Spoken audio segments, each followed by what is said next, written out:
He was young, adventurous, and seeking something more. One morning, he loaded his bicycle with camping gear and set off directly into one of the Pacific Northwest's most rugged landscapes, Olympic National Park. Soon, he found himself alone on a remote trail deep within the park. There was no blood, no tracks, no signs of struggle, only silence. Rangers searched, helicopters scanned, but found nothing. Days turned into weeks, then months, until a year later, something surfaced. What they discovered would make you question everything you knew about backcountry travel. The first person to see Jacob alive was a man near Indian Valley on April 5th.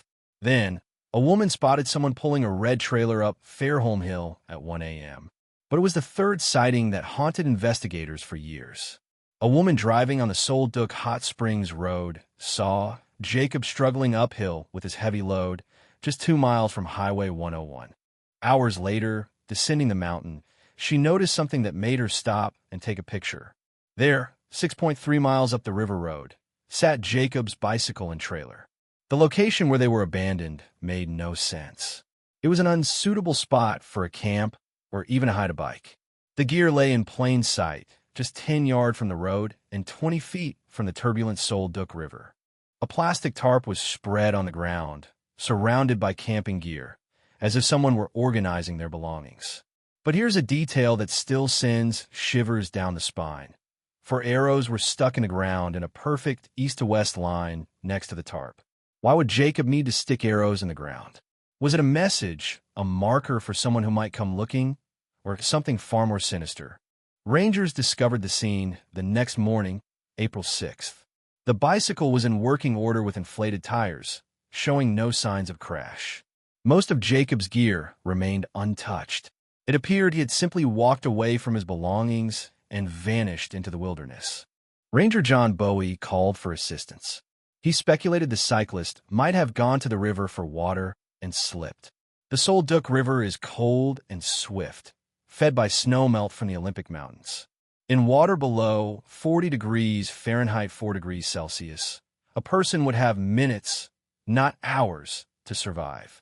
However, as rangers searched the riverbank, a grim realization began to set in. Jacob Gray wasn't merely missing. He had vanished without a trace, leaving behind only unanswered questions and those 4 enigmatic arrows, seemingly pointing to a solution no one could grasp. A person is not officially considered missing until their disappearance is reported. In Jacob's case, no one did. For 3 days, his bicycle sat by the river while rangers assumed he had gone on a short hike. It wasn't until April 7th that Ranger Brian Ray found a list of phone numbers in Jacob's gear and called his sister, Mallory. The news hit the Gray family like a thunderclap. Jacob's father, Randy, threw his wet suit into his truck and drove all night from Santa Cruz to Washington. He was pulled over for speeding at 100 miles per hour in Oregon. When he explained the situation, the officer let him go with a warning, just be careful. However, upon Randy and Mallory's arrival at Olympic National Park, they discovered a shocking truth. No official search had been initiated. The park was severely understaffed due to budget cuts, with 2/3 of their law enforcement personnel reassigned. They were already managing a plane crash and another missing person case, which relegated Jacob's situation to a low-priority status. The family was stunned. Time is everything in search and rescue operations, and 5 precious days had already been lost. Randy put on his wetsuit and plunged into the Solduk River himself. He searched behind waterfalls and under log jams where a body might be trapped. The water was so cold it took his breath away, but he kept diving, kept searching, kept hoping. What frustrated the family most was the pervasive bureaucracy. Olympic National Park seemed to operate as its own sovereign entity. Outside search groups were unable to assist without official authorization. The Coast Guard, mere minutes away by helicopter, was denied. Volunteer K-9 teams were rejected in favor of park-approved teams that never materialized. Jacob's aunt, Annalise, finally met with Ranger Ray. "We, the family of Jacob Gray, demand an intensive search," she stated. The Rangers simply replied, "Okay." Yet nothing changed. Randy searched in cotton clothes under a PVC rain jacket, developing trench foot from constantly wet socks. He pushed through Devil's Club thickets that tore his gloves, leaving his hands bloody. But he never complained. Every day he didn't find Jacob's body was another day his son could still be alive. The longer the search continued, the more questions arose. Why did Jacob plan a trip east to Vermont, then head west without telling anyone? Why did he abandon his bicycle in such a conspicuous spot? And what did those 4 arrows mean? From where Jacob's bicycle was found, the Solduc River flows 78 miles to the Pacific Ocean. Whitewater experts said that if he had fallen in, he wouldn't have drifted far, a maximum of about a mile. In April, the river was a deadly trap, fed by snow melt and flowing swiftly through a series of dangerous log jams. Volunteers from Olympic Mountain Rescue finally arrived almost a week after the bicycle was discovered. They found evidence that someone had changed from hiking boots to sneakers at the river's edge. Scuff marks on a mossy rock indicated a slip and fall 30 yards downstream. They found signs that someone might have climbed out, but tracking is not an exact science. The conclusions were nothing more than educated guesses. The evidence could have been left by anyone or by no one at all. 2 cadaver dogs detected something at a downstream logjam. Their handlers were excited by the potential breakthrough. But when divers repeatedly searched the logjam, they found nothing. The scent could have originated from any number of sources washed downstream by the current. Randy himself dove into every promising location, unwilling to trust anyone else to be thorough enough. He tied himself to ropes and descended into pools behind waterfalls. He literally bodyboarded the North Fork of the Solduc River, pausing to search caves and deep pools where a body might have become trapped. The search physically ravaged him. His body was covered in bruises from hitting boulders. He ate irregularly, drank only river water, pushing himself to exhaustion, yet he couldn't stop. Every single pool might conceal his son. A pair of Jacob-sized Burnside shorts was found several miles downstream and sent to a forensic lab in Seattle for DNA testing. The results came back negative. It was yet another false lead in a case full of dead ends. By this time, the park had classified Jacob's case as a passive search, meaning no new resources would be allocated unless new information emerged. For Randy, this was unacceptable. If the park wouldn't search for his son, he would do it himself. Randy Gray made a decision that would define the rest of his life. He closed his successful construction business in Santa Cruz and dedicated himself entirely to finding Jacob. He sold the family home, bought a diesel pickup with a camper, and essentially moved to the Olympic Peninsula. The search expanded beyond the river. Jacob's sister, Molly, had given him throwing knives for Christmas, and these were not among the abandoned gear. Also missing were his climbing crampons, a warm jacket, or his backpack. Perhaps Jacob hadn't fallen into the river at all. It was possible he had intentionally walked away from his bicycle. Randy began to consider possibilities that chilled him to the bone: human trafficking, cult recruitment. Jacob was a handsome young man who had done some modeling in Santa Cruz. What if someone had targeted him, luring him away from his bike with a story of needing help? At 2 a.m., Randy walked the streets of Port Angeles, talking to drug addicts and the homeless, anyone who might have seen his son. There were reported sightings, but none were confirmed. Jacob seemed to have vanished into thin air. Molly shared her theory with her father. Jacob was truly lost. She believed he didn't know what he wanted to do with his life, where to go, or who to be. The state of the world weighed heavily on him. Perhaps he had decided to intentionally disappear into the wilderness. The family had concerns about Jacob's mental health. The divorce had hit him hard, and he had lost the beloved family home where he grew up.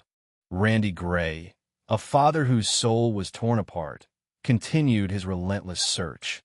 He roamed the San Juan Islands, checking every organic farm where his son, Jacob, might be hiding under an assumed name. He returned repeatedly to the Solduc River, combing every inch of a 12-mile stretch with an unprecedented obsession. By August 2017, Randy had been living on the road for months, his camper serving as his home and his search as his sole purpose.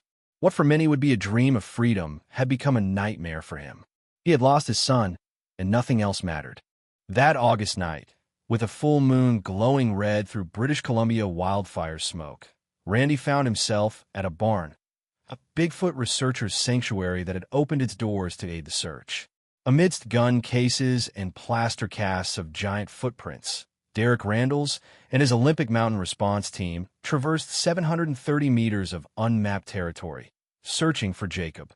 They knew the mountains above the Solduc River better than anyone, and while they understood the near impossibility of finding a person in that wild expanse, they pressed on. Randy spent 12 to 14 hours a day searching, his body wearing down, but his resolve remained unwavering. "I didn't plan any of this," he would say. "Jacob's my buddy. Do you think I want to be here, searching for my son?" He preferred to keep moving, because stopping meant reflection, and reflection led to the dark corners of his soul. Randy spoke of Jacob in the present tense, while his mother, Laura, had already shifted to the past tense. This difference was heartbreaking. "I'll give Jacob this camper when I find him," Randy would say. "He'll love it. We can put surfboards on top and just live on the beach." The search consumed his life, but he couldn't stop. Somewhere his son needed him. Alive or dead, Jacob deserved to be found, but time was running out, and the wilderness was winning.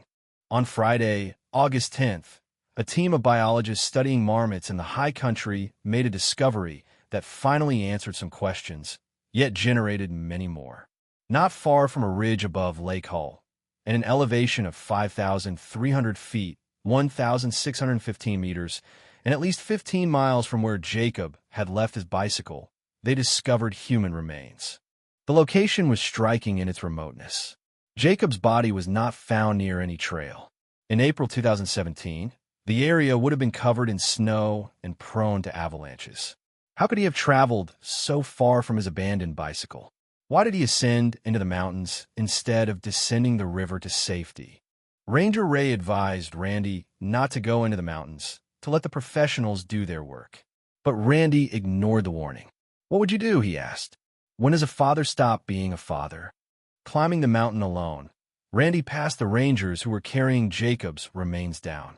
On his descent above Deer Lake, he encountered other rangers performing CPR on a 29-year-old woman from Iowa who had suffered cardiac arrest. Randy stayed to assist, taking turns with chest compressions. One of the rangers had just been part of the team that brought Jacob down the mountain. Despite their collective efforts, the woman passed away. Jacob's official cause of death was listed as undetermined. The Clallam County coroner identified him through dental records. He had a lighter, warm clothing, plenty of food, and another Bible, his grandfather's. Jacob possessed everything necessary for survival, yet somehow he did not survive. Hypothermia was the probable cause of death. But this explained how he died, not why. What led this strong, capable young man to perish alone on a treeless ridge, miles from where search efforts had focused? The questions that had plagued the search now gained new urgency. Why did Jacob plan a trip eastward, only to head west without telling anyone? Why did he leave his bicycle unlocked, in plain sight, with his gear spread around? Why were 4 arrows stuck in the ground? Was he attempting to leave a message about his true destination? Most tellingly, Jacob's remains were found on an open ridge, a location that could have been visible from the air. Had helicopters been deployed immediately after his abandoned bicycle was discovered, could he have been found alive? The truth about Jacob Gray might be simpler and yet more profound than anyone had previously supposed. Dr. Robert Kester, author of the search and rescue guide, Lost Person Behavior, proposed an idea that finally explained the mystery. Children often go uphill, Kester explained. So do vision questers, depending on what message they're getting from God. I've seen people climb mountains. Jacob sought answers within his Bible, circling passages about desert creatures and night monsters. His family had worried about his mental health following his parents' divorce and the loss of his childhood home. He struggled with the transition into adulthood, searching for direction and purpose. What if Jacob's bicycle trip wasn't intended as a cross-country tour? What if it was the beginning of a spiritual journey into the wilderness? a quest for meaning that led him higher into the mountains instead of descending to safety. The 4 arrows stuck in the ground might not have been a message for rescuers. They could have been Jacob's own compass, pointing his chosen path into the high country where he believed he would find the answers he desperately needed. Randy Gray had been right from the beginning. Jacob would go up, he had said. Most lost adults head downhill towards civilization, but Jacob ascended towards something entirely different. In the end, Jacob Gray found what he was looking for on that remote ridge above the lake. Whether it was peace, understanding, or simply the cessation of his struggle, we will never truly know. Yet his story reminds us that sometimes the greatest mysteries lie not in what happened to someone, but in what was happening within them all along. The wilderness called Jacob Gray home, and in its own way, it granted him precisely what he sought. The tragedy, however, is that this came at a cost his family will continue to pay for the rest of their lives. Jacob's story is not merely a missing person case. It is a narrative of a young man's search for meaning in a world that made him feel lost and alone. Ultimately, he found his answer not within the pages of a Bible, but in the silence of the mountains, where the only voice that truly mattered was his own.